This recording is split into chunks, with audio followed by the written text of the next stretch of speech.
Illegal dumping is happening every day. As I speak, council is cleaning up one of the many sites that dumping's been reported. In the Blue Mountains, it harms our bushlands, contaminates our waterways, and can impact your family's health and safety. And the cost adds up for Blue Mountains residents too. Illegal dumping costs households an average of $10 per year for clean-up costs. So I asked some locals, would you report someone if you saw them illegally dumping? If I saw it happening in the act, yeah. Absolutely. No, I haven't. I haven't been particularly observant in that area. Definitely.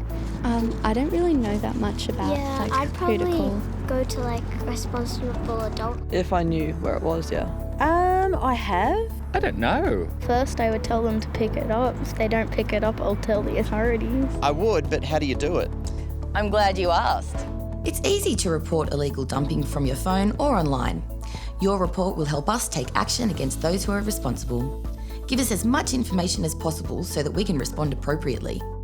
First, add a photo if you're able to take one. Tell us the location, what's been dumped, and the vehicle number plate or any distinct markings if possible. Don't worry if you can't answer all the questions, just answer what you can. And don't forget to leave your contact details in case we need more information. We have a mutual responsibility to prevent illegal dumping, so we can live, work and operate in an environment that is safe and clean. You can get more information on how to report online, because together we've got it sorted.